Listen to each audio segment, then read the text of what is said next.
If you have a weak heart, turn this video off right now. Because what happened next still makes my soul shake. This is my own story. And to this day I cannot understand how a person can be this cold, this calculated. My husband Travis was making me breakfast that morning. In 6 years of marriage he had never once cracked an egg into a pan. And that day he stood there in an apron, humming. My stomach tightened instantly.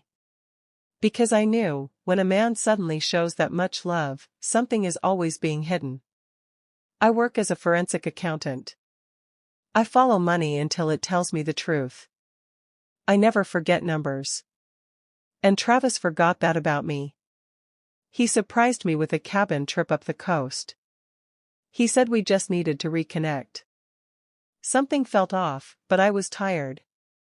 I packed my bag, and out of habit, I slipped my laptop into the side pocket. That one habit would save my life later. On the drive he was quiet, his fingers drumming on the wheel. His phone kept buzzing, and every time he flinched and said it was work. I thought to myself, you are lying to me, Travis, but I don't know why yet. We stopped at an overlook on the cliffs. The wind was so strong it pulled the words right out of your mouth. He took a photo of me, the last photo he would ever take. Then he said he left his lens in the car, said he'd be back in 2 seconds. He kissed my cheek. And then he walked away. When I turned around, the car wasn't turning back. It was driving straight down the road, and it never stopped. It took me a moment to understand my husband had just left me there, alone. What do you think I should have done in that moment? Tell me in the comments. I called him, it rang and rang, then went dead. My fear turned cold and solid. A woman standing nearby asked if I was okay. I said, my husband just left me here. My own words sounded insane to me. Then someone spotted a black SUV speeding far down the road. There was a woman in the passenger seat, wearing a yellow jacket. I recognized that jacket instantly. Shelby, his business partner, the woman whose name alone used to make his jaw tighten. I was certain now, he left me here so he could run off with Shelby. But what was coming next, I never could have imagined. My phone rang again. It was the sheriff's department. The officer asked if I was the wife of the owner of that black SUV. I said yes, I can see the vehicle on the road right now. The officer said quietly, there's been an accident. The vehicle went through a barricade and off the cliff. 2 people inside, neither survived. I stood there watching the very vehicle he was talking about with my own eyes. My husband was dead. And so was the woman he left me on that cliff for. I was alive only because he needed me out of the car first. That night I didn't cry.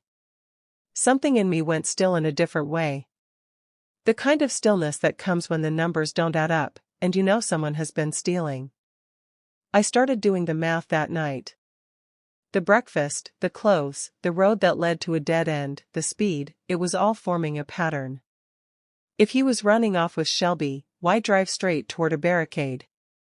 There was only one answer, he didn't know the road was closed. Or something on that vehicle was already wrong.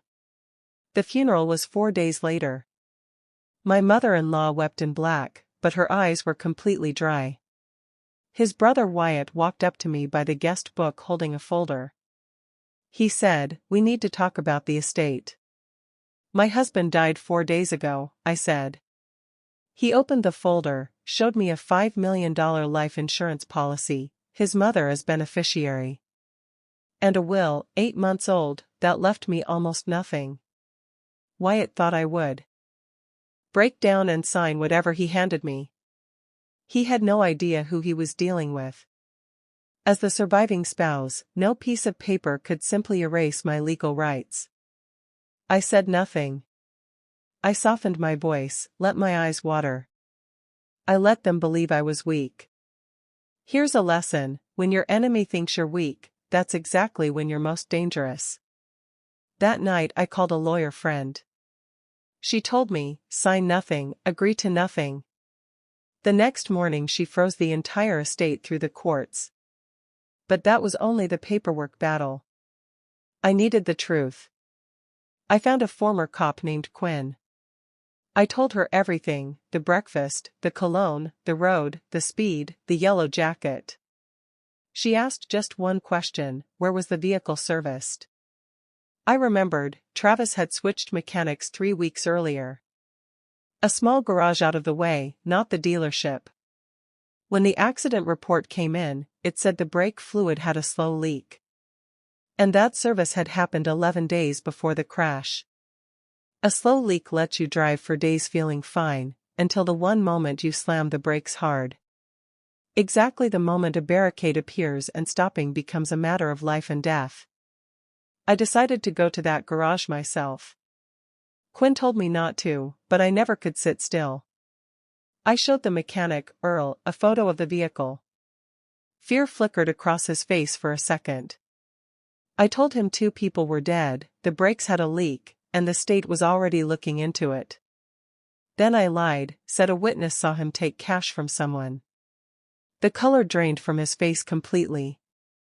He pulled me into a corner and whispered, "I only did the brake job, someone told me to skip a step, said it was for insurance purposes." He never gave a name, but the fear in his eyes said enough. Quinn brought in a detective she trusted. Once Earl realized he was facing a homicide charge, he told them everything. He picked a man's photo out of a lineup, the one who paid him cash. My brother-in-law. Wyatt. Now, what I'm about to tell you, you might not believe. I found one more secret buried in Travis's laptop. A second life insurance policy, taken out on Shelby, by Travis himself. The beneficiary line had been changed twice. Travis really was preparing to disappear, moving money, opening new accounts. But his mother and brother had found out. And they decided his secret could become their opportunity. I spent the whole night connecting every piece of the trail. Wyatt paid Earl in cash to create a slow brake leak, so it would look like an accident.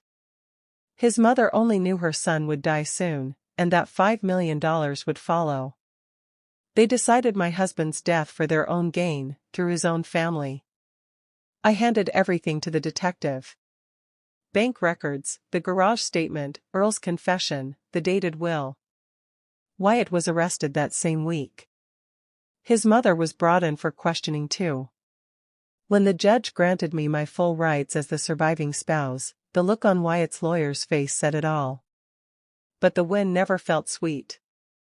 Because I knew the truth, my husband was leaving me, and his own family killed him for it. 2 separate betrayals, meeting on the same cliff. Today I live alone in the condo that used to be our home. Some nights when the wind picks up, I remember that cliff, that last photo, that smile that was already a lie. I wonder, if he hadn't left me there, would he still be alive today? Or would he have taken me down with him instead? I still don't know who the real target on that cliff was. All I know is, when money and blood mix together, no one is ever truly safe. If this story touched something in you, don't miss the next one, because it goes even darker than this.